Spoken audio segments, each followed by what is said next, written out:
about comic books and such. We are back once again with a brand new episode for you good people, where we talk about all things in comic book dumb and nerdy news all across the sphere of this planet we call Earth.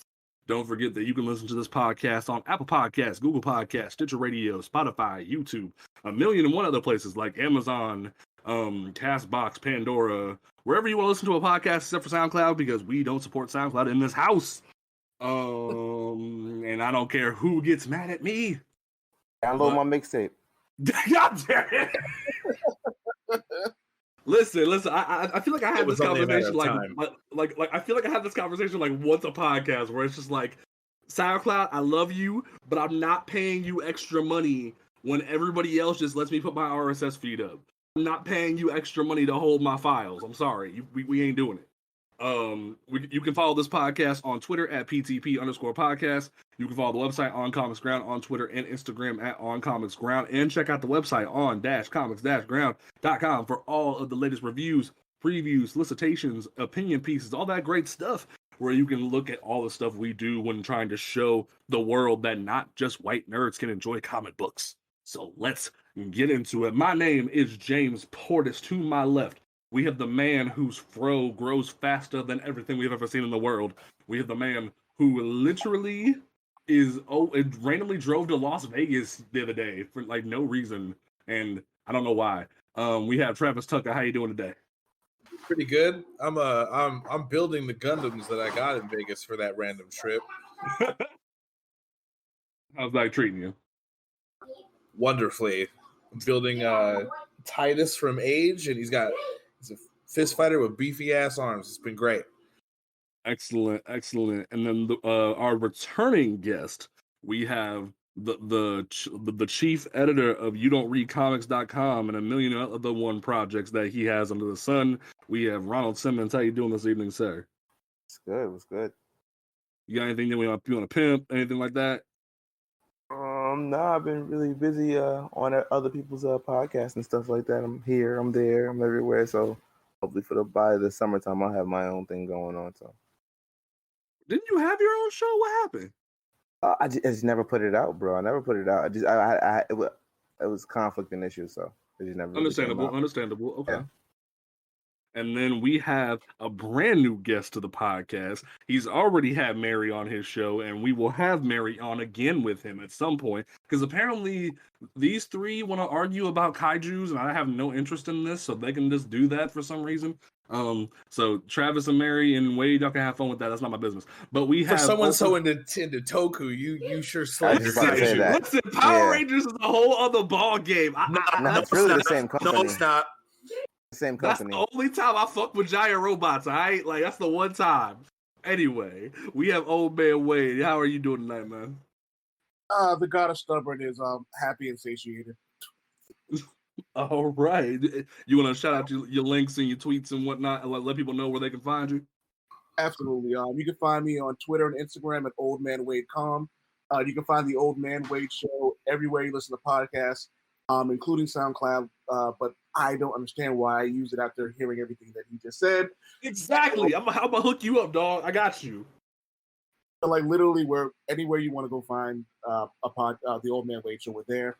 You can find the Culture Comic Book News podcast on Spotify, iTunes, and iHeart. You can find me on oldmanwade.com. You can also Google Bam Smack Pow and Mark, M-A-R-K, and all of my articles come up. And I think that's all I got. All right, dope. So, why have I assembled this amazing group of brothers here this evening when normally the brothers are found on the Blurred Grounds podcast? Well, it's quite simple. We are here today to talk about the fact that an amazing show was brought to us the past 6 weeks, and that is The Falcon and the Winter Soldier has finally concluded, but now it is known by a different title, which is Captain America and the Winter Soldier. And yes, ladies and gentlemen, spoilers are aplenty. This is a full dissection of the entire product that is Falcon and Winter Soldier, especially after the fact that we have all these racist motherfuckers on the Rotten Tomatoes over here giving it low scores for no damn reason. It doesn't stop the streams. Exactly. That's why I felt obligated to talk about this show. Not only because I have been a Sam Wilson fan since the day I could read, but because of the fact that I feel the need to talk about this because of the fact that the culture needs it. Especially when, and I keep saying it every time it happens, that, like, say what you will about Nick Spencer as a writer, that man predicted the motherfucking future. Where hashtag not my Captain America was trending on the day Endgame came out, and the day the episode dropped on Friday, that literally, like, he spoke it into existence because in the issues of Sam Wilson Captain America, he put hashtag not my Captain America as a plot line where everyone was being racist against Sam. So this man spoke it into existence, and that is fucking nuts. Like, Travis, I know you and I disagree about that Spencer's run, but the fact that he predicted that is hilarious. Garbage. It's not garbage. It's just really divisive. Wow, I completely disagree with you there. I think it's an amazing book, but the reason why I say it's divisive between a lot of people is the fact that Nick Spencer was weighed down by all the events that were going on. Like, he had to deal with Bendis' Civil War shit. He had to tie it into Secret Empire. If there would have been a point that Civil War 2 messed everything up. It really did.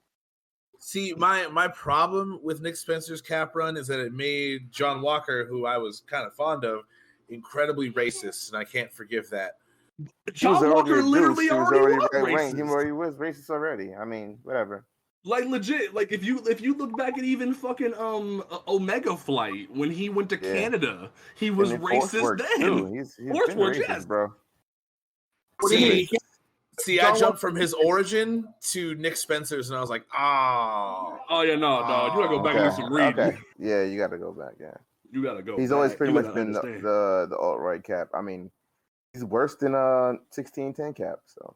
Yeah, 1610 is. I need some references for that. I need wake me up. I need to see this. Okay, so, like, basically 1610 is like an Elseworld story where Steve himself is he's something else. But then there's because there's this whole thing where there's those other extra stories of, like, Steve that took place after World War II that Stan just tried to retcon later and be like, yo, no, that was somebody else. That wasn't Steve. We froze him. Like there's like some other thing going on there. That's a whole other episode. But we'll get to that. I'll hook you up, dog. Don't you worry. So, let's rewind the clock a little bit, boys. So, back in the day when Endgame came out, and old man Joe Biden, I mean Steve Rogers, walked up and handed Sam the shield. I will be the first one to admit, I thought we were just gonna go from, like, straight from movie to movie or vice versa. Like, we were just gonna get straight to the point of Sam being Captain America. I didn't think we were going to get this in-between thing, but I gotta admit, I'm kind of glad we did, because it kind of showed something that Bucky touched on in episode 5, which is Steve and Bucky's just blind ignorance to the racism in the world. And it made for an interesting plot line. Like, I don't know how y'all felt about, like, when Sam was first handed the shield, because back when Remender first wrote it in his Captain America run, I was on top of the fucking moon. I had, like, 3 copies of that issue, like, on standby. That way they can gain wealth, because, like, I knew one day this shit was gonna pile up. But, like, I would love to know how y'all feel about the idea, like, when Endgame first happened and the idea that Sam was gonna get this shield. You guys care if I go first, or do you guys have an order? You go ahead. By all means.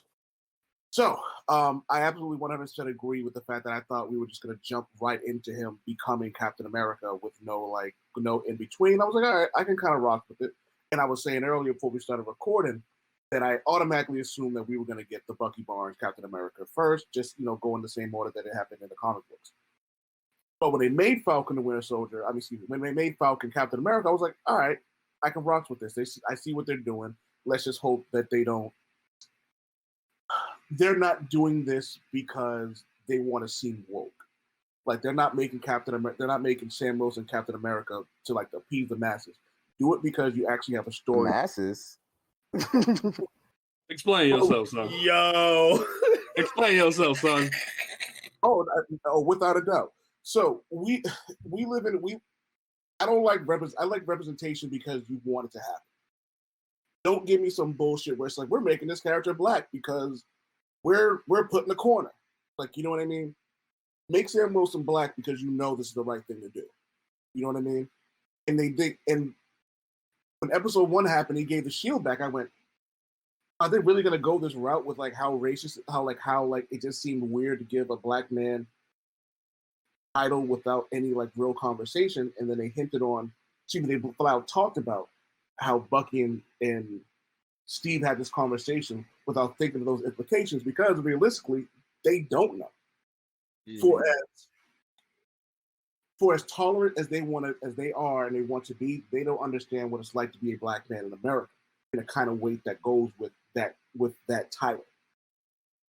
So when I say appease the masses, the general white public was going to have an issue with Captain America being black. So if they just go right into it, it's like you guys skipped a few steps about what was really going on. But then as the news came out, when they started discussing about how they're going to talk about the racial things that come with this title, I was like, all right, let's see how you guys are actually going to do this. And they honestly did it well. So I had a lot of doubts until the show actually started. And after each episode, I got more and more emotionally invested in everything that was going on because I understood everything that Sam was going through. When he had that conversation, I don't want to take up too much of anybody's time, but I understood a lot of what was going on, and I'm glad they handled this topic well, because if they didn't, I was going to absolutely shit on it, because like you can't fuck this up. Excuse my language. You can't mess this up. Oh, you good, dog. We good. Okay. You can't fuck this up. We say fuck a lot. We do. Cool. Like, you can't fuck this up. It's too important. You know what I mean? You guys already fucked up. You already fucked up Luke Cage. You can't fuck up Sam Wilson too. See, and like every time Ron comes on, that comes up, and I hate that, because he's gonna defend that. Like he's gonna be like, "Yo, it was horrible." I'm like, that wasn't that bad, but anyway, it was terrible. Bro. It wasn't that bad. It was terrible. Oh, his supporting cast was great. Sweet Christmas. God damn. Mike Coulter is terrible. See, everything I've ever seen him in too. So. No, because that one show he's in on CBS, Evil, is actually really fucking good. No lie. Well, he's great in that, but you know what my problem is with this? They didn't know how to write Luke Cage. That's true. And they further proved that by making him a kingpin at the end of the series. I'm like, that's what y'all thought Luke Cage would be? That's what you guys thought Luke Cage would do? Like you? Yeah, no. But see, you bring up a good point by bringing up Luke Cage, and I'll circle back to this when we talk about Sam later on. But one of the biggest pet peeves I had about the writing of this show was they felt, and they did this in Luke Cage too, where they act as if black people can't just be from New York, because they wrote Luke Cage to be from Georgia in the Netflix show, which is not where he's from. He's born and raised in Harlem. And the same thing is with Sam, where he's born and raised in Brooklyn, just like Steve. He literally had, his entire life was born in New York. His father was a preacher. He literally left town because his dad wanted to keep fighting the good fight and be there for the people, but his dad didn't believe, Sam didn't believe in Christianity, so he went to go travel the world and do his own thing. And the fact that they're so afraid to have brothers be from New York in the show, or in all of the MCU, is really weird. I don't get it. It felt almost borderline racist in itself that you made Sam this stereotypical Louisiana-bred black man on a shrimping boat. It felt really weird. Them sweet Southern boys.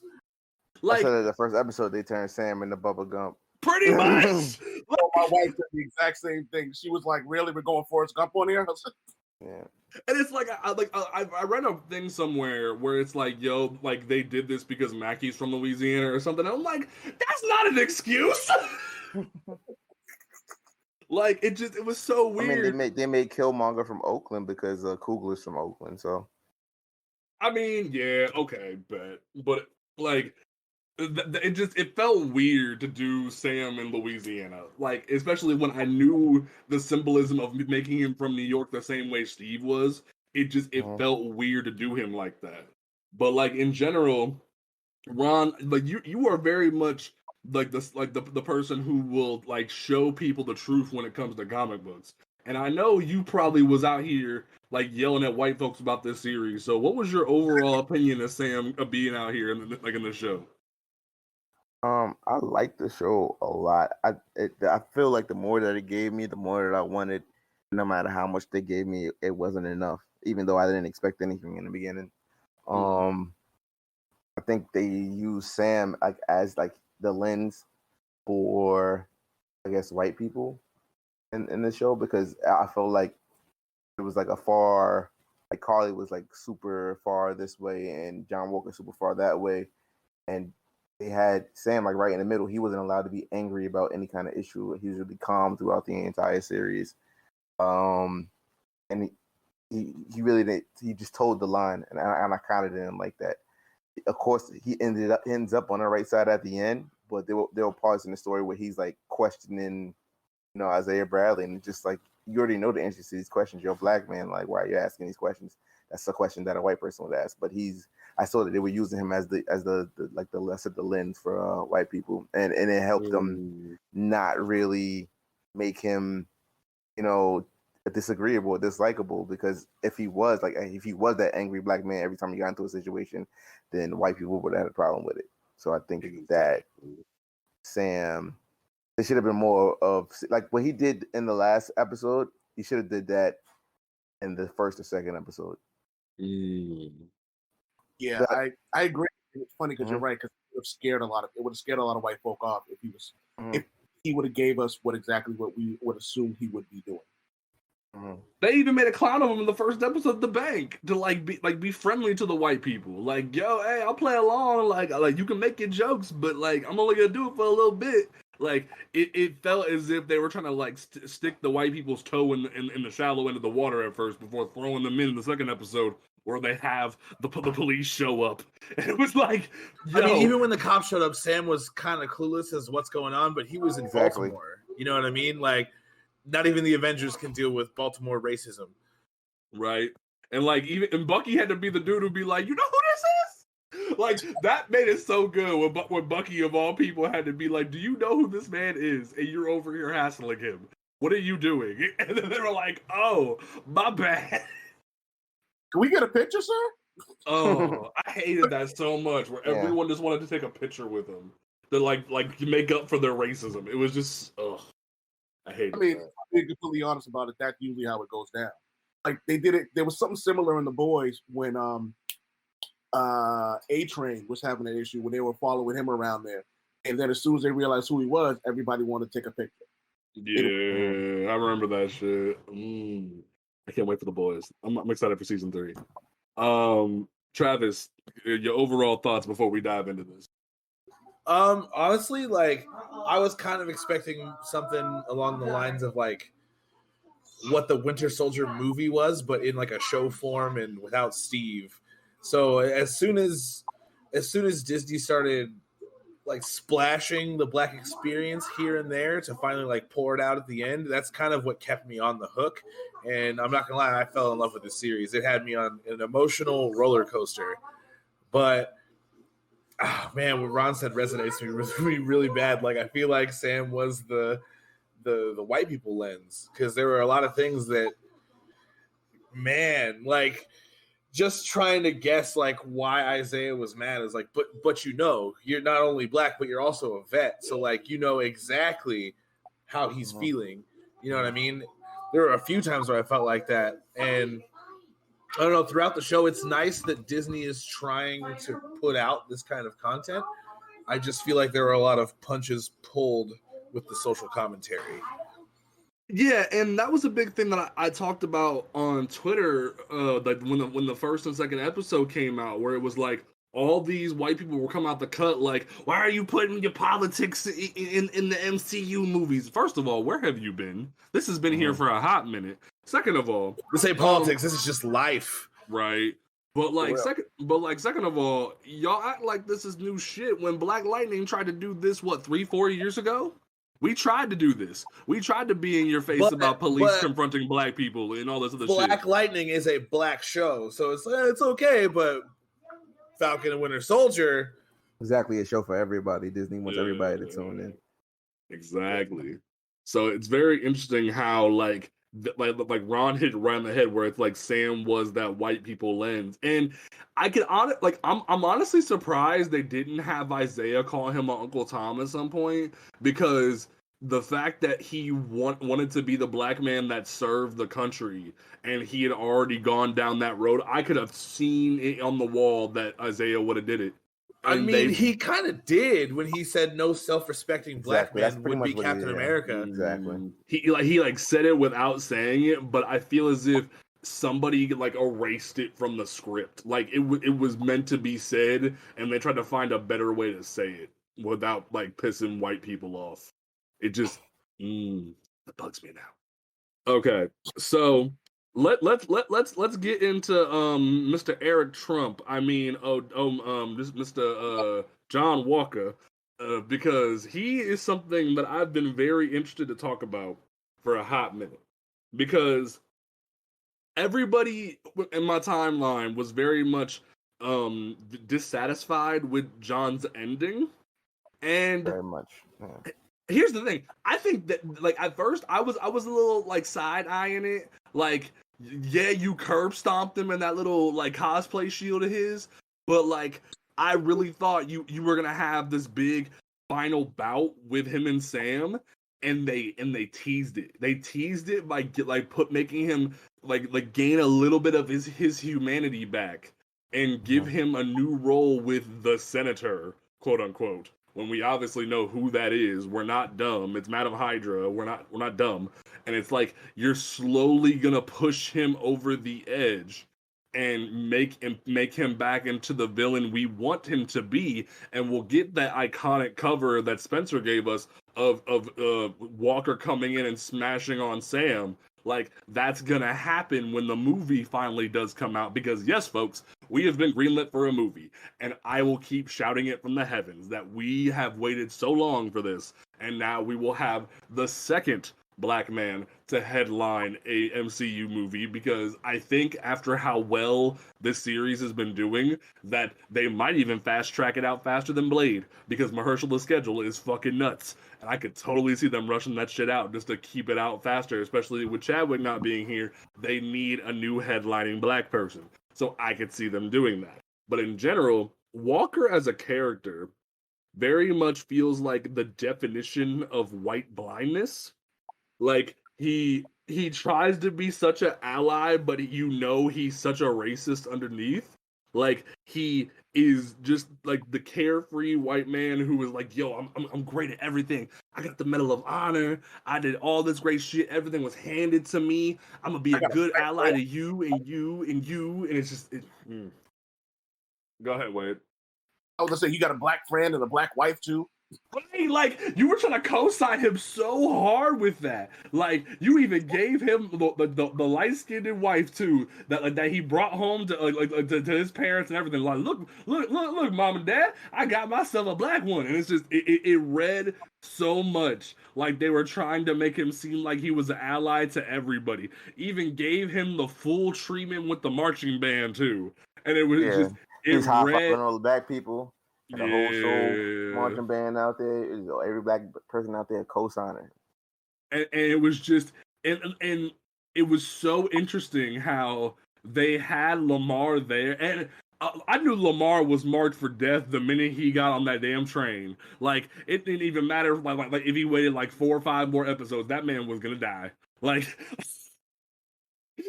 Just the way he was acting, yo, I'm Lamar Hoskins. I'm here. I'm doing some stuff.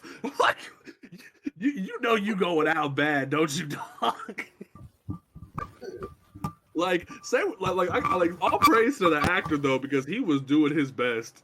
And I could tell that, especially when Walker went to his parents. And his mama was he was always so proud of you. Oh. Yo, I need to speak on that. I was not gonna lie, especially with the white blindness aspect of John Walker, him straight up bold-faced lying to their his parents' faces about the circumstances of his death and the dude being avenged. Like, we all saw Lamar get punched in the chest by a jerk ginger. You know what I'm saying? What?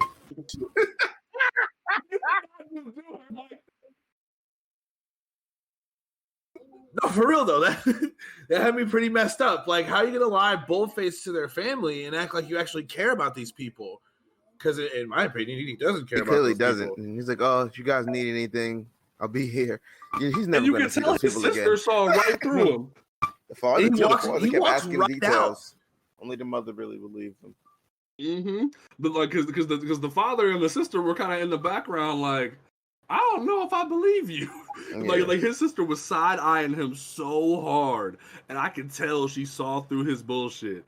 And it's just, I think the one moment where I knew Walker was full of shit was like in the final episode where Carly like literally flat out says, I don't need people who don't matter to die, and Walker has the gall to say, "You didn't think Lamar's life mattered?" And I was like, you really just trying to pull a white. The last episode was the worst episode of the series. Oh, we'll get to that because I disagree somewhat on that. But like when it came to Walker saying that line, it very much felt like they were trying to like give the some of those like side white allies their moment of, yo, like we do care, don't you see? We do care. And it was that get out shit. Like, yeah, look, John cares about black people. It's like no. And then like they make him quote Lincoln later too, and it's like, oh, y'all are really reaching. Y'all are really. And then he has that whole moment, and I keep making the joke about it on social media, and like my tweet went crazy for it, where John's entire motivation for killing the dude, it very much felt like Trump yelling, "Look at my African American! Look at him right there! Like, he's dead!" And it felt like he was just doing it out of he didn't care about Lamar, and it broke my heart because Lamar as a character, even in the comics, was just so happy to be included along with this white hero. He believed in John as a hero and saw himself becoming something alongside him. But in reality, John couldn't give a fuck. The fact that he went into that trial and was like, yo, you made me. I am Captain America. He didn't say shit about Lamar. He flat out didn't say a damn thing about Lamar Hoskins. He was like, yo, you made me. You can't let me go. I want to be Captain America. I am Captain America. If he would have said one word about, yo, my partner was killed by these people, I'd have been like, okay, whatever. Like, you somewhat sympathetic, but I'm not going to give you a pass. But it just, that entire scene right there showed me that he didn't give a crap about Lamar at all. So it's just, Walker as a character is just so interesting to me because he is the ultimate symbol of white people thinking they know what Captain America is supposed to be. There was even people like, I remember seeing videos of Ben Shapiro this past week where he was trying to say Sam didn't deserve the shield that Bucky and Walker did. And I was just like, what? The fact that he even mentioned Walker in like an MCU context, it's just kind of, we all know who Ben Shapiro is. It needs no explanation. Mm-hmm. So it's just very interesting. I'm like, do y'all have any more opinions on Walker before I move on to Carly? Only that hopefully we get a better showing of him. But again, like y'all said, we know where this is going. We know how this is going to happen. She is Madam Hydra. Like they didn't hide it well. And when he walked in, like when his sister looked at him, you know, she looked at him like, "You raggedy bitch."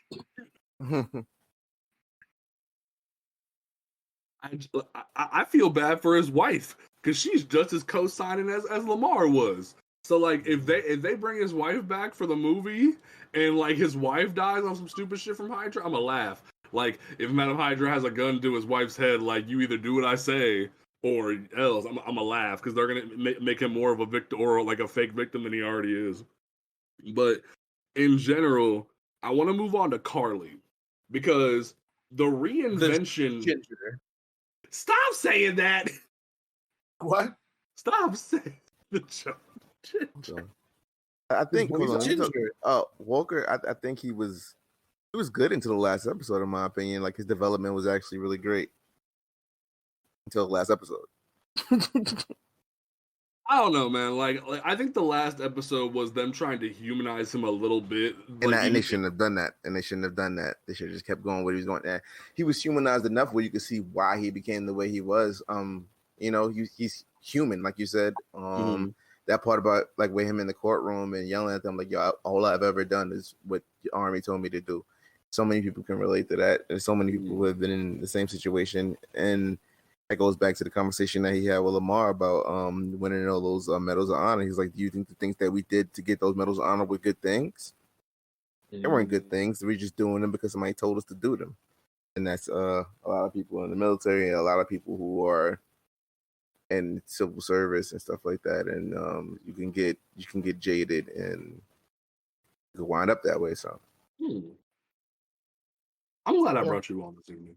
Because I honestly forget about that kind of mindset because it's very interesting because everyone's always looking at, and I even and I've been saying this, that Walker very much feels like this oblivious white like a person in the room who thinks he's just entitled to everything better than everyone else. The fact that he had the gall to put his hands on Adora. Like it was okay. That moment right there, you knew he fucked up, but he was trying to. That was his so happy he actually believed that because if you're doing something all the time and people tell you you're the best, that's all you ever hear is that you're the best, you're the best, you're the best. You're not gonna realize you aren't until somebody puts hands on you, somebody whoops your ass.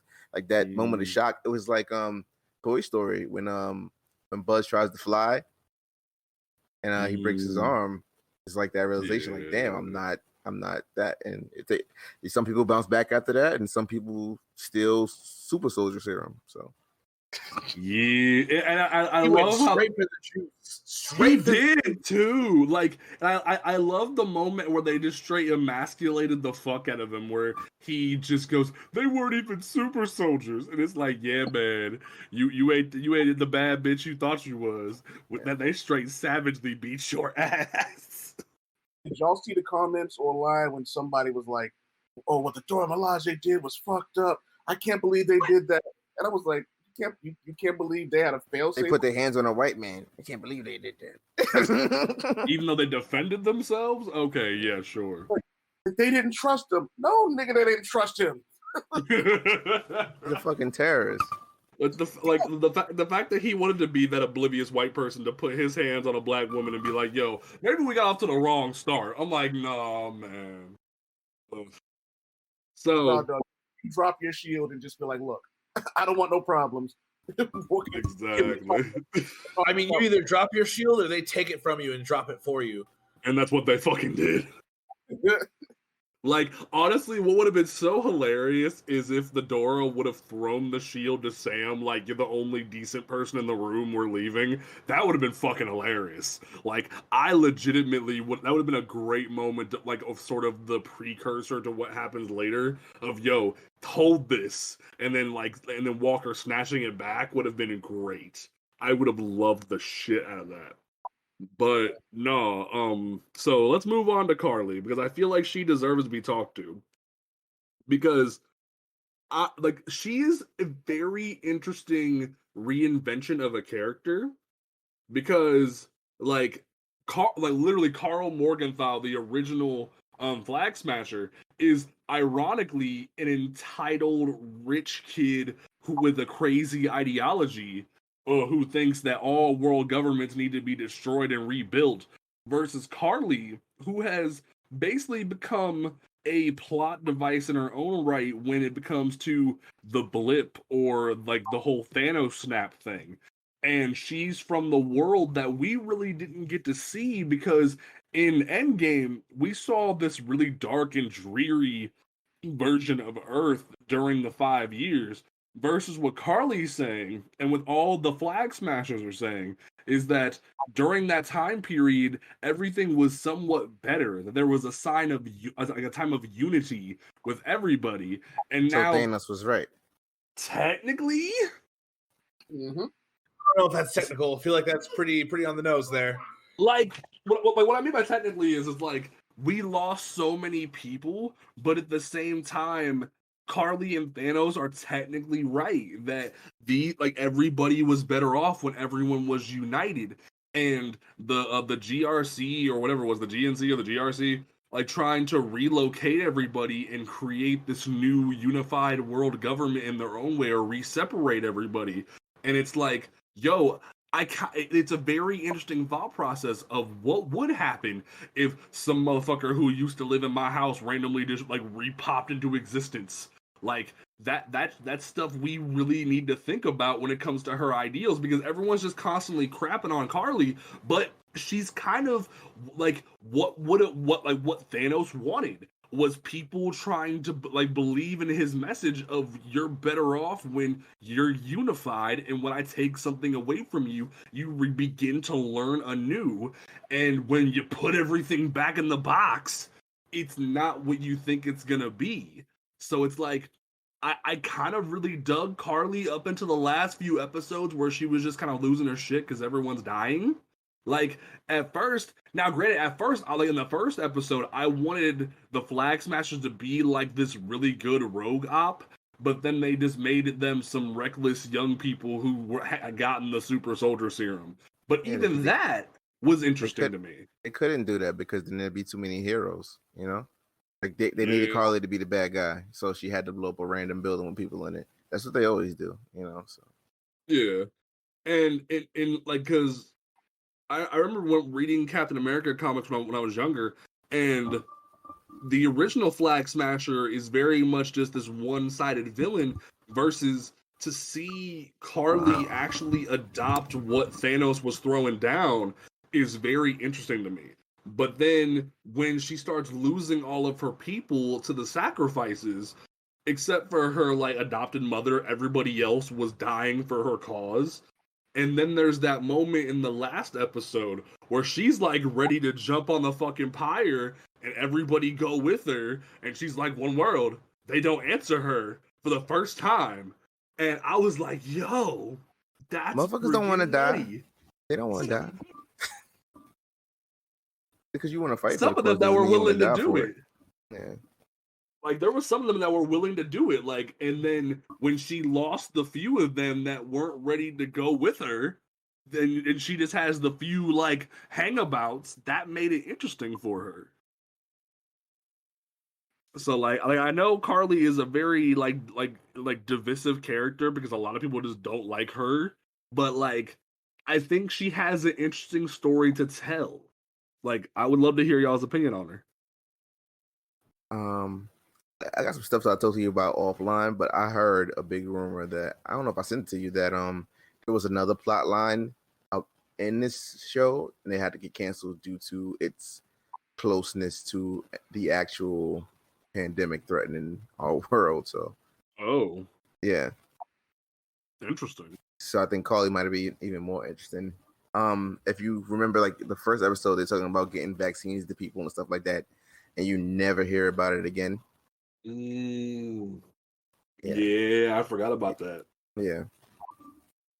But yeah, I think she was a really interesting character until she blew the building up with those 4 people in it, and then she was just like, "I don't care who I kill. To I can kill women and babies as long as I get my. That's what makes you a villain. Like even even watching Black Panther, all these movies really, they always have them go off the deep end. Like Killmonger was right until he started choking old ladies and burning their herbs. Like why he had to do that? Because he had to be the villain. They couldn't have you agree with him all the way. It just creates another faction, So yeah.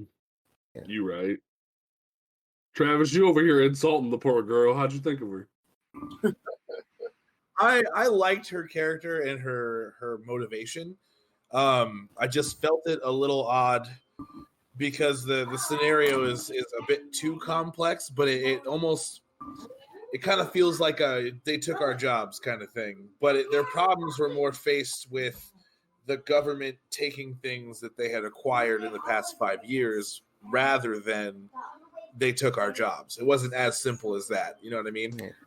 I don't know, man. Like as soon as she interrupt, I'm sorry, oh, but no, I think there was also like a plot line that is at the last episode he talked about borders reopen. I guess they were gonna like block off the people like they were immigrants or something like that, like kind of like pretty much building a wall like Trump wanted to.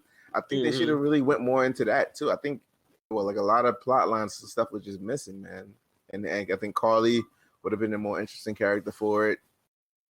And there was something missing from this show. I really liked the passion that Carly had, but my problem was that she went, man, what's the common term for jump the shark?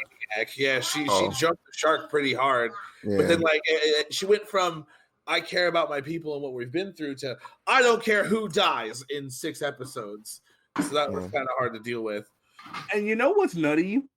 She did this better the last time. And what I mean by that is she did this whole rebellion, caring about people, Robin Hood shit better in Solo. Where like the entire first half of the movie, she was very much like secretive. You didn't know she was a female. You didn't know that she was doing what she was doing. That she was actually like caring about people. She was like seen as this like lord in the like the men's issues with like Maul and whatnot. She was seen as another one of the high leaders of the crime syndicate and whatnot. That was really fucking dope. But then you have her here in a totally different universe where she's not as complex as she was there. And it's kind of weird. I think what we have here is a situation where there are so many the gift and the curse TV shows is like the gift is like have this time to really get into these characters and talk about their backstories, things you can't do in the movies. Mm-hmm. The problem with this was there was more of a story to tell about. Like, you know what I mean? Like, we could have gotten more into her, like, why. Like, we understood why, but seeing it may have made us feel a little bit different. Yeah, I saw someone mention that where, like, it would have been really interesting if you could have seen a flashback from Carly's perspective. Yeah, like why she cares so much about this Mama Dunya character and how they grew up together and why they feel this way, like some kind of seeing them be persecuted and seeing why she's the way she is would have definitely provided more spice. And then, but I will say this: when everything that kind of happened to her seemed rushed because it's like she went from being like, somewhat pathetic, you're gonna murder women and kids, so like it's a little different. But I think it comes down to like a little. It was rushed. So on top of being rushed, Carly turned into the stereotypical villain that you can't really sympathize with completely. So now let's take her from sympathetic to an extremist. And it's I don't want to say it's lazy, but it's very base. Like, you know what I mean? We've seen it before, and I kind of think that's why they changed Thanos up a little bit and have him go back in time, because like you have to remember Thanos is a monster. Like, you know what I mean? Like he wasn't always this person who was putting spices in space grits. You know what I mean?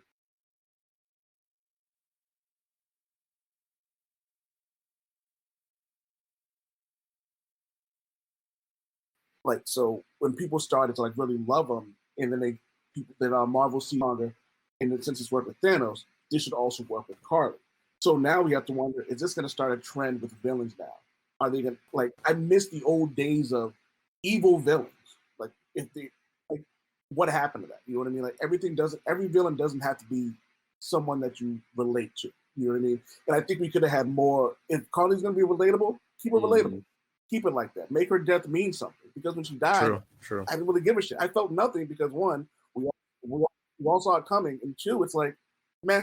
Like, and plus, they very much went from her being a compelling character to then her being the fall villain out of like the fancy Marvel trio of villains to then be like not the one that moves on to the movie, similar like Doctor Strange, because you had Baron Mordo, who was slowly going to be made into the next villain. You had whatever the hell dude's name was that's not Dormammu, because I forget the dude's name. He was the Fall Guy. Like, the dude with the black eyes and shit. He was very much the dude who was going to be the Fall Guy. I'm sorry, folks. Doctor Strange is the one movie that I haven't seen that many times. I'm not much of a Doctor Strange fan, so don't hate me. Mads Mikkelsen's character. Yeah, Mads Mikkelsen's character. Like, him, he was very much the Fall Guy.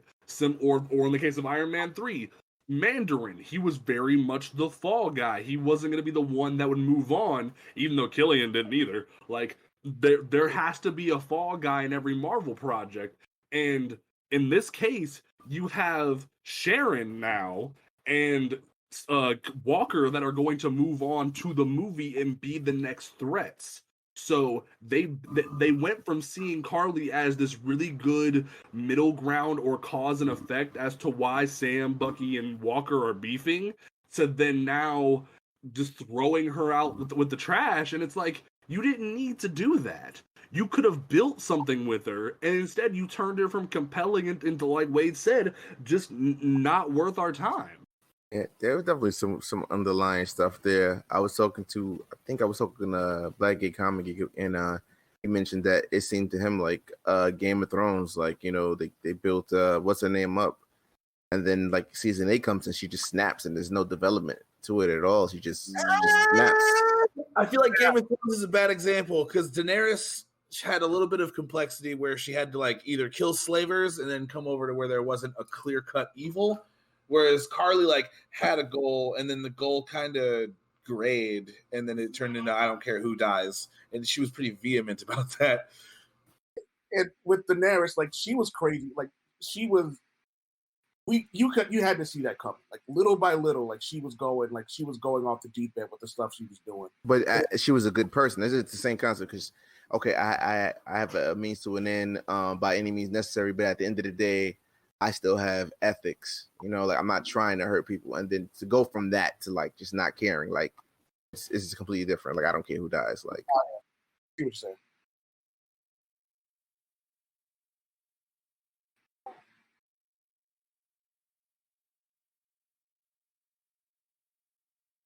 Is everybody still here? I got you. Okay. Wait, okay, so regular Craig is broken. We are going to default to Georg. Okay, whatever. It's fine. Fuck, we're still recording. We're still recording. That's what matters. That's why Georg is a backup. So from here, I want to talk a little bit about Sharon but not give her a ton of time, because it's very obvious Sharon will have more growth later on. But Sharon very much felt like she was forced into this role of being a now villain. Like, why do people keep saying that? I'm gonna say it right here, and we can just stop talking about it. Sharon is a Skrull. I've been saying it since like so she's a Skrull. It's not she might be. Oh, maybe. Oh, that's a good idea. Sharon is a Skrull. I've heard that theory. It's not a theory. See, I hate when people say that. It's not a theory. Sharon is a Skrull. I hear you.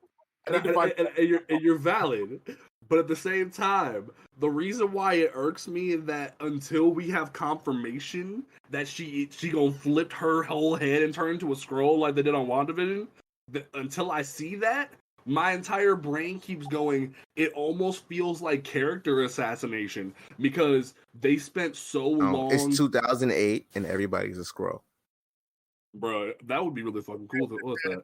But like.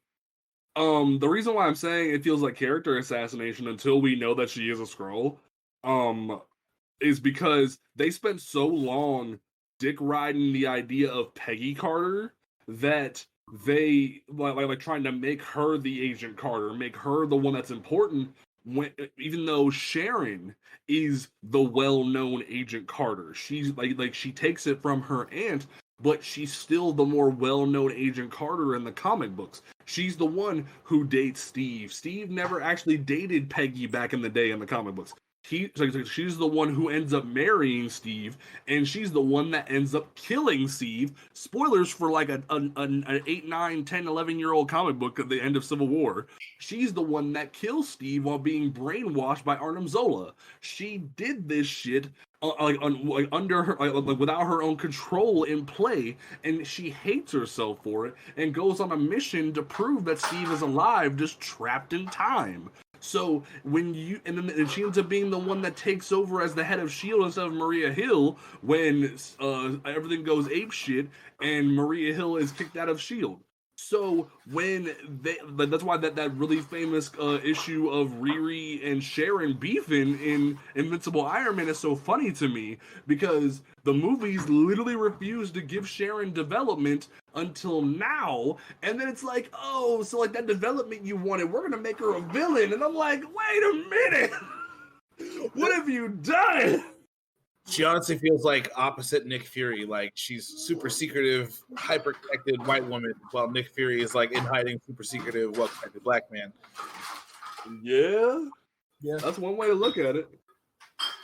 It feels really weird how they just sort of like y'all really were fucking lazy with Sharon, so now we're gonna do something totally different with her, and it's really weird. So like, if Ron's right and she ends up being a Skrull, okay, bet.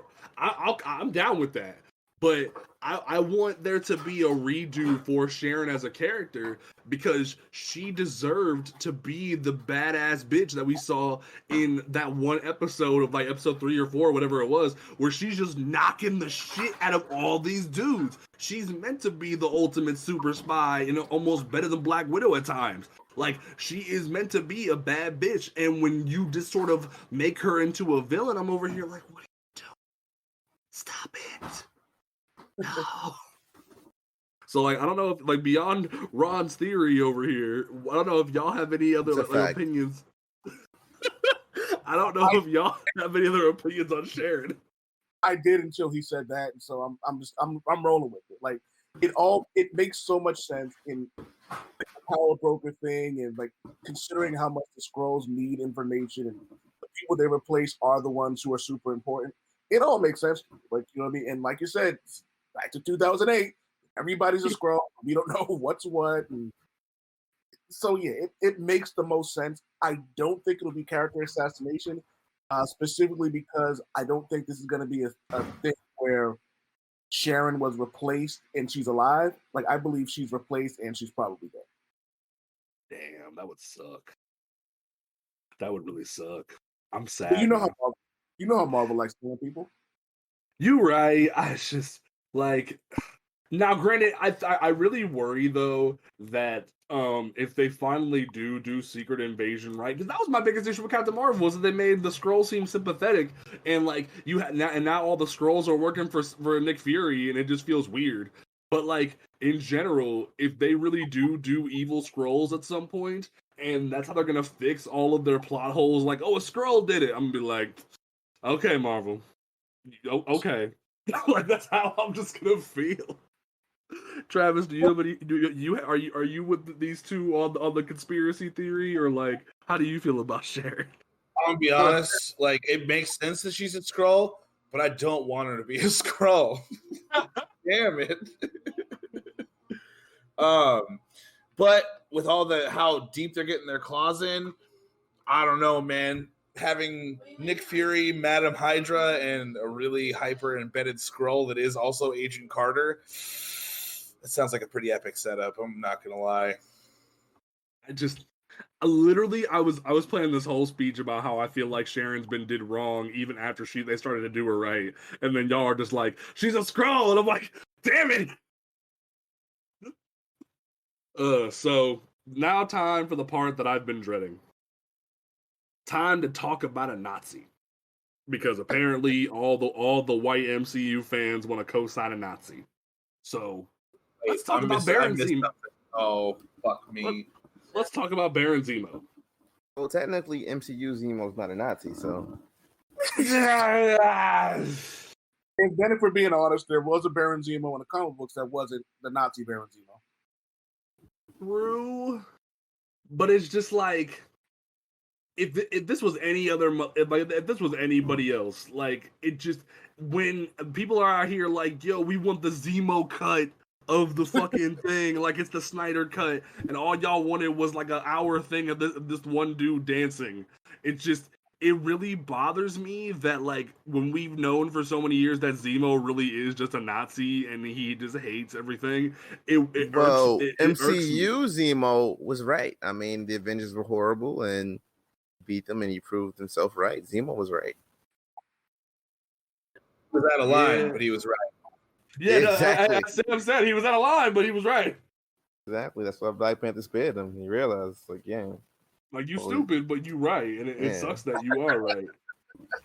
Like, that's what irks me about Zemo as a character is, like, you made a well-known Nazi character sympathetic, and then when this man rolls out with all this money, it very much feels weird that it's like, yo, we're just gonna roll like with the gin and the juice and go up to Madripoor and have this deep cut Wolverine reference and shit, even though Wolverine ain't here yet, and it was so bizarre. Like everyone's so hyped up on Zemo, I can't co-sign it. Like, the weird part is all he did was put on his fucking mask. He didn't change, right? Like, everyone's so hyped up for that mask, and I'm like, he didn't change anything. He's still the same dude. It was just so freaking weird. It irks me. Like, everyone's loving this dude. And then what was so satisfying was when the Dora show up and take him out the equation, and everyone's so offended. I'm like, good. No, I want to get back to the story at hand here, where you have angry not Captain America and Flag Smashers and Sam and Bucky. This is more compelling than you bringing the guy that wasn't that compelling to begin with. He was right, but I didn't like Zemo as a character because we already had enough going on in Civil War without you adding him to the equation. Like, if you didn't notice from the original Civil War comic, the legislation was compelling enough. We didn't need this dude here too, and you could have just kept him a Nazi if you would have introduced him later. So that's my biggest complaint about Zemo is just he didn't need to be here then, and he didn't need to be here now. And it's just you used him as your. But aren't you glad he was? Yeah. I mean, honestly, I don't know. I didn't need him here. A weird thing that I just thought about though is that Zemo kind of provided like a catalyst for Sam's blackness among white people. Oh God! Explain. Explain. Like, Zemo was the best ally in the show. When what the fuck was that about? Where he's like, it captures the African American experience. He's like, he's that out of line. He's right. I'm like, I hate my soul. You telling me a Nazi listens to Marvin Gaye? Yeah, what the fuck? Like, now you're gonna take Luther from me next, and I can't take that. It's just like that's my biggest issue, flat out. It's just Zemo felt like you really needed just a convenient way for these guys to go to Madripoor to find out about the power broker and whatever the fuck else, and then he ended up being a easy delete button for the extra super soldiers that weren't Carly, and it was just like, okay, good for you, but like you didn't need to do that, but cool. Whatever. Well, just look at it. Premises, James. Just look at it like this: the MCU is Earth 199999, and in that universe, he's not a Nazi. I guess. Yeah, that's fair. I think what was just irking me was the fact that like all these people are like, yo, the actor's sexy, and like, yo, it's funny seeing this dude dance in the club and shit. And I was like, first of all, the last time I had to smack all the casuals upside the head for co-signing a sexy actor was during The Boys, when all of the people wanted to flirt over the deep, even though he was a womanizing piece of shit. And now we're having the same shit happen here, where y'all are co-signing a Nazi because he's sexy or whatever the fuck else. And I'm just like, no. You forget that season 2 of The Boys, they literally co-signed a Nazi. Yeah, literally. Well, see, there's a difference. There was a literal Nazi, and then there's a figurative Nazi, I guess. Yeah. Like, so it's just like That's what irked me the most about Zemo. Like, yes, the actor is great, and yes, he was very comical, and him being the best white ally in the room is fucking stupid but hilarious at the same time. But it's just, I could have did without it. Like the minute Io shows up and says, "Yo, I'm taking this white man back," I'm like, "Yo, please, I will give anything. You can take the whole comic book collection to get this man out of here. I don't care." Like that's how I felt. So from here, I want to move on to Mr. James Buchanan Barnes because, man, I watched a random review before the show today where someone tried to say that Bucky was underutilized, and I was like, what? No way, no. Like they gave this man an entire flashback scene to make him compelling. They showed him developing more so than any of the other MCU projects, and like Bucky as a character finally reached a place of finality where yes, he'll be sort of a partner to Sam in the movie, but if he wasn't, I wouldn't be that upset about it. Like, he reached a good conclusion where he's the white guy who got invited to the cookout. He's very much the guy who's reached his happy point in life, and he can move on. I'm so happy and angry at the same time that you said that, because I swear to God, I couldn't help it. Like, I thought it was funny that they brought up the, like, don't flirt with my sister, but I was like, so sometime in Wakanda gave Bucky a whole ass fetish, or what's going on? He went on a date with the Asian chick too. I think it's just because the time place that he lived in, kind of like was against to deal with anybody who wasn't white. So now he's just like exploring. Yeah, let the man wander. Why are you mad? Though somebody connected the dots on something on TikTok the other day for me, where Sam's sister's name is Sarah, but then if you look at Civil War, Steve walks into the holding cell and says, "Yo, tell me something that only Bucky would know. That way I know you're the real Bucky." And Bucky looks him dead in the eye and says, "Your mom's name is Sarah." And ever since then, I'm sitting here like, damn, did Bucky want to fuck Steve's mom? Like, it's really bugging me. That's why he hung out with Steve. Steve's mom was not as fine as Sam's sister. Yeah. I don't know. I gotta watch Captain America 1. Was his mama even in Captain America 1? No, she wasn't. I just, like, that entire connection's been bugging me. But in general, I think Bucky is really compelling here, and to see him go through what he does, they have those amazing 2 flashbacks, one in Wakanda, one when he was Winter Soldier, and they even have that moment when Io was there, where Io straight says, "Yo, you're the Winter Soldier again.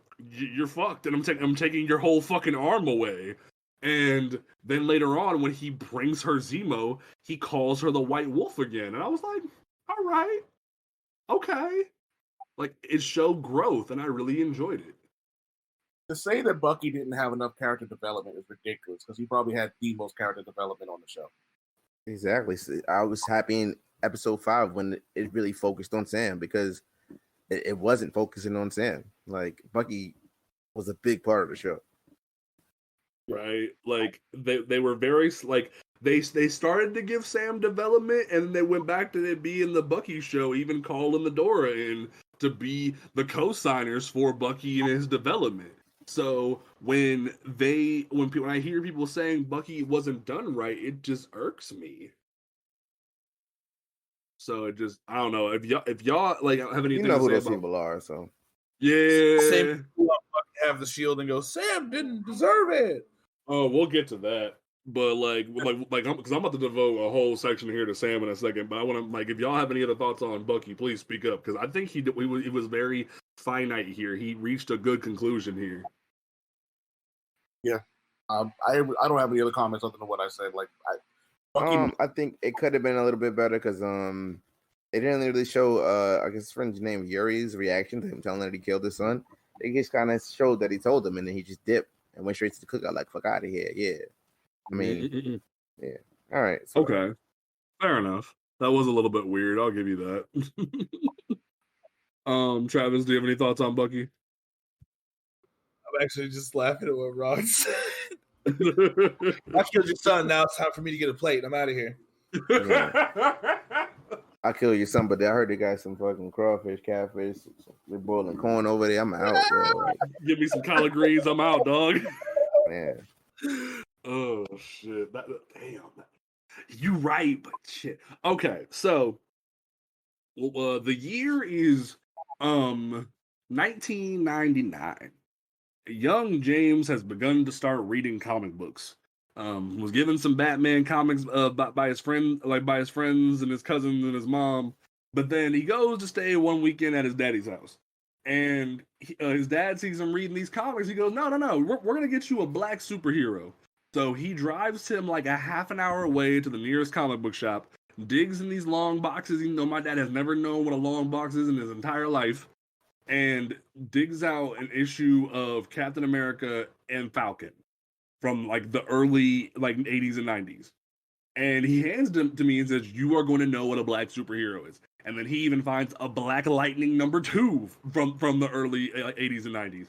And I was in freaking shock. So I grew up with these two black characters that have continually been disrespected for so many years. So when I believe it was 2016 or it was either 2014, it was 2016 when Sam became Captain America. I was going to college and I went into a comic book shop, picked up the first issue of All New, was super excited. Crazy looking white nerd comes in, like spitting and slurping like a freaking idiot, neck beard and everything.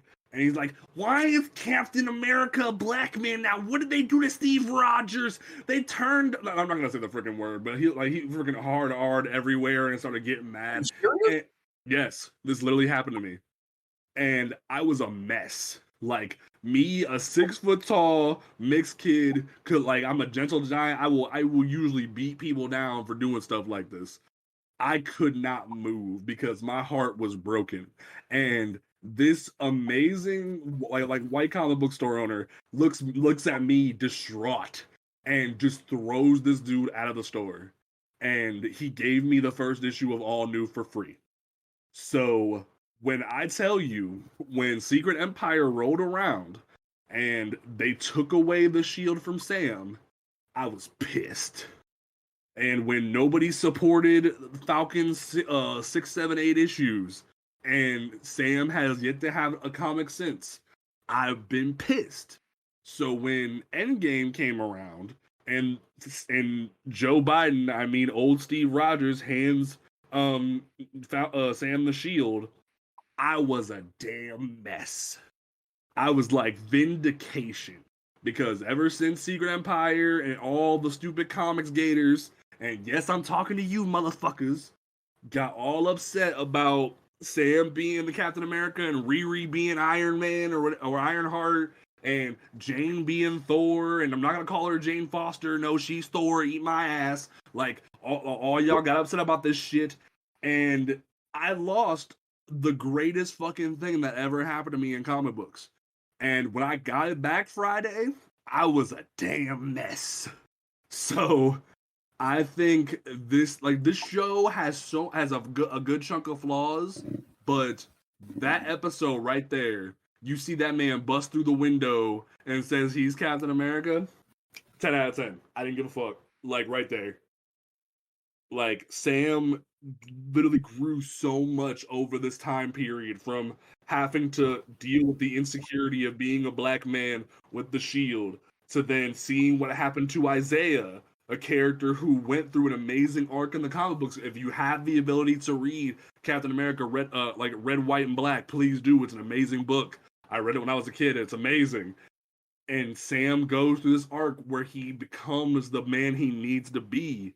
And it was freaking amazing. So, yeah. I'm going to shut up now. How y'all feeling?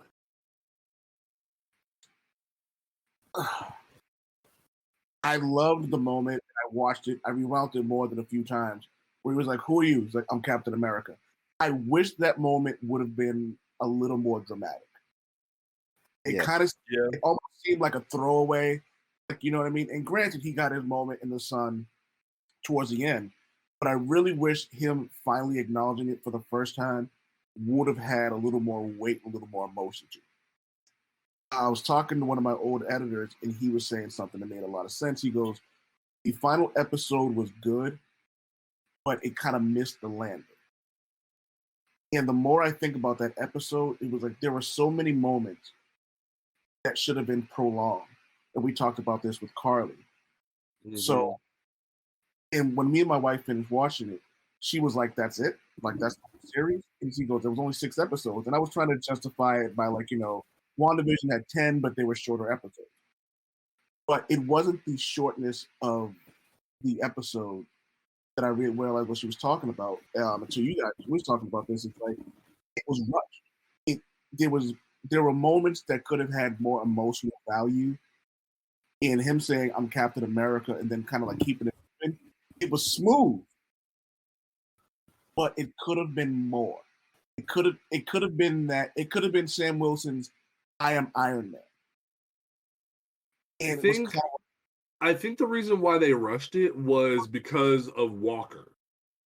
Walker saying it twice previously kind of ruined it a bit. But Sam, like you said, keeping it cool and moving it on, it felt different. Yeah, it did. And again, this could just be me. And this is just the way I'm looking at it. I wanted more from that moment because it was like finally like he's really like coming into his own. He's doing this in spite of people telling him that he can't. And so I just wanted more. You know what I mean? But again, he had his moment in the end, which I'm not gonna lie, I cried when he was talking to the world. I teared the fuck up because I really understood everything that he was talking about when people are telling you not to do something because of X, Y, Z, and ABC. And when someone's telling you like you just don't understand, it's just like, no, motherfucker, you don't understand. You know what I mean? Like y'all are sitting from your ivory castle in the towers and just like, oh, I'm just gonna make decisions for people. I have no idea what the fuck is going on. It's like, yeah, you know what I mean? And like, so he got that moment. It's a minuscule thing, but I really wish Sam had a bigger moment when he announced who he was. I feel it. Yeah, Ronald, you are famous for your criticisms of Black people in comic books. So how do you feel about this? I also I kind of spoke about it when we first started, but I wish he had spoke with more vigor. He had just saved these people's lives, and it seemed like he was asking, not demanding. And it's like we've been asking for a long time. If you're trying to speak for people that look like you, we've been asking for a long time. Let's be real. We should be done asking. You know what I mean? Like I said, I know he's the lens of white people, so he has to say it in like a certain way. He can't, demand anything. But for me, it was a good speech. Just I like I said, I wish it happened earlier. I wish I had more enthusiasm. And like I said, they gave me a lot. Like I didn't think Disney would even go this far. I didn't think they would talk about stuff that happened in the past and racism. I didn't think they were going to go this hard at all. But like as I said, the more they gave me, the more I wanted, and it just wasn't enough at the end. Especially the part at the end when he finally goes back to Isaiah, and I know people love this part, and he gives him shows him his spot in the museum, but his spot in the museum, it seemed like it was all the way in the back in the corner. It was a statue of Isaiah, but it should have been a statue of his entire unit. He said he lost like 8 guys. He went back and saved them. There should be a statue for each one of those guys. There should be a monument for each one of those guys. That stuff should be at the forefront. It shouldn't be in the back. It should be right by Steve, or maybe bigger than Steve. Yeah. It wasn't enough for me. It was good, but it wasn't enough. Can I add something else? It's more of a question. The question is: Anthony Mackie the guy who can make a powerful speech with the emotion in his voice that we all would have liked for it? Because we know Sam Wilson can do it. Is Anthony Mackie the actor who can really give off that raw this is really how we've been feeling emotion that we would have wanted from this show? It wasn't like that for me. Mackie giving the speech, I really felt what he was saying, but the way it was delivered, I wasn't compelled in the moment, if that makes any sense. A lot of the compelling acting done by Mackie in this was through actions and not his lines. You know what I'm saying? Yeah. I felt he was asking, not telling, and but I think he's a good actor. Just the way it was written. Yeah, and it's like we've seen him be amazing in things like Black Mirror and whatnot. Hell, he freaking played Tupac. And like he's played freaking Tupac before, for crying out loud, and he's shown to be a competent actor. I think, like y'all are saying, I think the script wasn't just there for him in that moment, despite him still putting on an amazing speech that was compelling. It just wasn't fully there, and I feel as if him having to react sort of in the moment, he didn't get to give it his all. That's why I'm glad he is getting a movie. That way he can like have more so when the time comes. Because I feel like sooner or later, when that Walker and him clash comes, it's gonna end up being an ideological battle as much as it is a action fight. If that makes sense. It does, absolutely. It was just when someone said asking, not telling. It's like I wonder, is Anthony Mackie the guy who can do that? I think so. Travis, your thoughts on Mackie? Too late now. Like I said, I liked him, but I just felt like kind of he had to piggyback the lines, and it kind of didn't jive. Like for that specific speech, it feels like that Mackie wasn't intimately involved with the writers' room. If that makes any sense. Yeah. Okay. Like I'm sitting here thinking on it, I'm like, yeah, y'all making a really good point there. Overall, do y'all have any more opinions on him being Captain America and whatnot? Because I know I kind of like put the emotional behind it, but I want to make sure y'all have y'all time to shine here. He fucking I love seeing him fly through the air, use a shield in that costume. The costume was really comic book accurate. I love that they kind of like buried the lead until we got to see him in that. And granted, we all knew what he was looking at, but like actually waiting to see it was dope. Watching him fly through the air and with his new Wakandan like Captain America suit, I loved it. Like just seeing him be that guy after the montage of him like working hard to do it, it was dope. I absolutely love that part of it. And you just said something that reminded me of something. If I see one more person, I don't care if you're white, black, I don't give a fuck.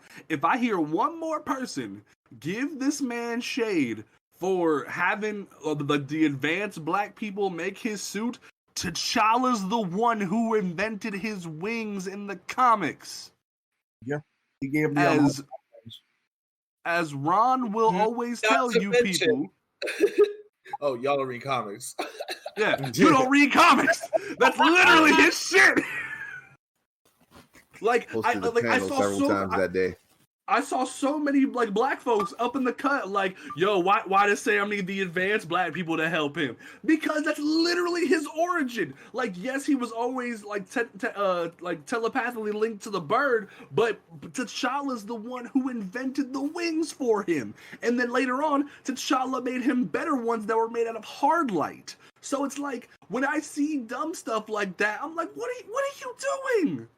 You make the matter worse, the way it's said, it sounds like they think Tony Stark was giving shit out. When we learned episode 1, he ain't doing nothing for nobody. Right?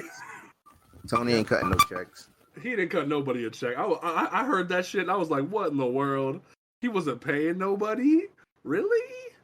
That's some shit they can only pull off while Robert Downey Jr. was dead. You know what I'm saying? Like, I think that's something they can only pull off when he's dead in the universe. Because I can't see it. I can't see it. Yeah, it seemed kind of weird. Like, really, Tony wasn't cutting nobody a check? Really? That seemed a little weird. But like, I'll go with it. Ron, do you have any thoughts on Sam? I know you and I have gone back and forth on Sam a couple times, so I want to know how you feeling. About Sam as Cap, or yeah, I think he can carry it. I just in the comics when he became Cap, he immediately found a team of Black Avengers. I don't know what that's going to be like. I don't know what kind of Avengers team he's going to be leading. It's going to be like all new Avengers. is the Cap 4 movie going to be just like maybe about serpent society or villains, or is he going to continue to deal with social issues? Are they going to, is Marvel trying to get all black people going to come out and support Black Captain America movie the same way we supported a Black Panther movie? Is going to do numbers like that? I don't know. A lot remains to be seen, but I think he did a great job.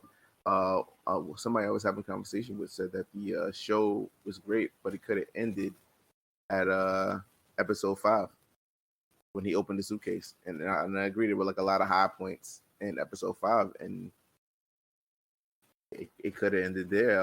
Sam and Bucky said goodbye at episode 5. The way the briefcase opened, like almost like the movie could have been episode 6. Exactly. So, but yeah, I think, like I said, and then I'll send you the article later, the thing that I read that said some other things might have affected the script, but I think it was a great show. I'm proud that Disney took this, I would say, a big step forward when it comes to talking about the sins of America's past and what we can do to heal. It's always good to, cut the grass, as they say, so the snakes will show, and you see a lot of people come out the woodwork with their racist remarks, and you just get to expose them, get to get them out of your way, get to get them in your life. Exactly. And I hope they do the right thing in Cat 4. I hope by the time Cat 4 comes out, we can have. I was really upset that Rhodey didn't pop up, but hopefully Rhodey pops up in Cat 4. Maybe we can get a Riri cameo. I would like to see the black superheroes come out in the MCU for a Cat 4 film. See, that would be really interesting, and it's something that like Ta-Nehisi Coates did recently in Space Wakandans, where like he called every black person up again because he did it at the beginning of his run before Space Wakandans, where he had the crew sort of be like introduced in Black Panther, where he had like Luke Cage and Misty and Storm and old dude, like I always forget his damn name. And like the teleporter dude. Yeah, I always forget his name because like he was only introduced in Avengers World with Hickman, so I always forget his dang name. He was in Warriors too. Manifold. See, like yeah. Manifold, yeah, and like you had them sort of introducing the crew there, but then here with Space Wakandans, they had like every black person. They even like gave Coates the ability to bring back Eli Bradley and have him and Rayshawn Patriot and be there together, which I thought that was fucking awesome. But if we get something like that later on, and like that would be freaking amazing. I'd be in love with that shit. So it's possible. I'd love some stuff like that. Can we get Coates to like write and direct Luke Cage? Because I swear to you, throughout the whole Black Panther run, you can tell like he has just been like itching to like do something with him because he makes Luke Cage look so damn good. See, here's my bit, and like I guess we're gonna have a side discussion here on the show real quick before we wrap up. And me and Ron have had several conversations about this. Coates doesn't know how to pace anything. Because he's a novelist. But that's different than, writing a movie or something like that. I would love to see, or a show. I would love to see Coates on a movie or a show. That would be kind of cool, yeah. But like, I feel like after Coates' Black Panther run concludes, and now that he's wrapping up his Captain America run, I feel like he needs to step away from comics for a hot minute until he reevaluates what he wants to do. Because it's good though. Maybe he should just write OGNs, like because if he can write an OGN, yeah. I can see myself like when he's done, just saying, "Oh, I'm gonna reread Coast Panther run," and reading it straight is probably going to be amazing. Oh yeah, no, that's why I keep holding off on reading all of Space Wakandans because it feels like he planned that to be a OGN, but Marvel told him no because it's self-isolated. Like T'Challa is still in the freaking Avengers, but has no connection to what's going on in Space Wakandans. Like it's freaking nuts, but. Even before that, when he was writing stuff in Wakanda, it felt like he just didn't know how to put pen to paper and was just not getting to tell the chapters the way he wanted to. That's why he started branching off into different side books that got canceled because no one would support it. Like, he didn't have what he needed going on there. So if Coates gets some time to replan what he wants, I feel like he would be really good. So, but I don't think he needs Luke Cage. I honestly would love to see what he would do with Black Lightning. It would hurt my soul a little bit to see Black Lightning pace so weird, but I would like to see him write Black Lightning at some point. I just want a Luke Cage book because we haven't had one since Bendis. David F. Walker, Power Man and Iron Fist. Oh yeah, that was great. Never mind. I'm talking about and also David F. Walker's Luke Cage after the fact. I didn't. I love the Power Man and Iron Fist, but that one after that, I just didn't like it. It very much felt like he was forced to like split up Danny and Luke. So I understand what you mean. All right, let's go ahead and wrap up this show, folks. If you have to give Falcon and the Winter Soldier a final grade out of 10, how you feeling? I'll go first. I'll give it a solid 8. All right. I'm not going to give it anything lower than that because it was really good. It was better than I expected it to be. It had a very MCU feel to it, but as we spoke about here, there were a lot of topics in commentary that needed to be said. They were done. They could have been done better, but I think the groundwork for what's to come was planted, and I like it. Some things could have landed better, but overall, it was a very, very solid show and a good follow-up to WandaVision. All right. Ron, your grade and your final thoughts. Where'd he go? Ron! Travis, your final thoughts while we wait for Ron. I would give it a solid 7. I liked it overall, but I feel like the same way I do with pretty much everything. Every time we talk about the struggle or anything like that, I feel like you get to hit those notes. You know what I mean? Strike true every time. And the Disneyfication of the struggle kind of sits weird with me. I do like what they did. A lot of the action sequences were top notch, but in certain parts, the social commentary was flat. Okay. So you're getting a solid 7. All right. I'm gonna go a little bit higher. I'm not gonna give it a 9. I'll give it a solid 8.5 because you warmed my heart. You gave me the thing that I've wanted for a long time. But at the same time, like I said, Carly was gypped.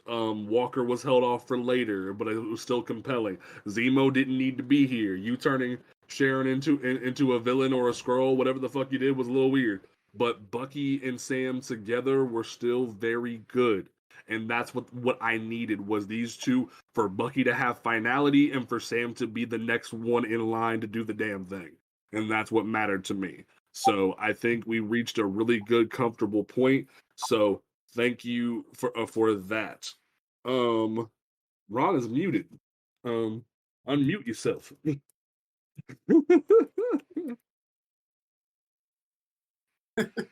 Like, I know Discord can be a pain, but the microphone button should be next to your profile or like on the screen. It says, "You can do it. I believe in you. You got this." I'm gonna keep this in because won't let you. Well, what's your final rating, Ron? We're having technical difficulties. 8.9. Oh, he had to go higher than me. Damn it. Wow. Okay. It's funny. I thought he was going to be the harshest out of everyone. Right? Like, but no, like 8.9. Almost there. You mean now? Says. There you go. Speak on it. Go ahead. Yeah, 8.9. It was almost there. Like I give it a lot of credit just for the steps it took, the bravery of Disney. You know. Mm-hmm. All right, we worked out some critical issues. There we go. All right, so now we're gonna go ahead and wrap up, folks. Don't forget that you can listen to this podcast on Apple Podcasts, Google Podcasts, Stitcher Radio, Spotify, YouTube, all those great places, and just not SoundCloud because we don't support SoundCloud, and I'm gonna help Wade get off of SoundCloud because fuck that. You can follow this podcast on Twitter at PTP_podcast. You can follow us on Twitter at OnComicsGround. And you can check out the website on-comics-ground.com for all of our reviews, previews, list stations, all those great things. And, of course, my name is James Portis. My closing statement of the evening is, as always, is support your local comic book shop in any way you can. We got some amazing books coming out, like the DC and Marvel Pride anthologies. In general, Marvel and DC are kind of losing their minds and not knowing how to drive a bus. So Look at be careful out in these streets because we don't know what's a Batman book and what's not anymore. And Marvel's just kind of letting Donny Cates spew venom shit everywhere. Travis, what is your closing statement for this episode of Panel to Panel? Travis. No respecting black man would be Captain America. God damn it. Wow. Ron, what is your closing statement for this episode of Panel to Panel? Is Ron glitched too? Is everyone glitched? I think everyone's glitched. I'm on push to talk, so. Man. Damn it. All right. I think we're having a couple of technical difficulties as we wrap up here, folks. But we will catch you folks next time right here at Panel to Panel. I cannot type.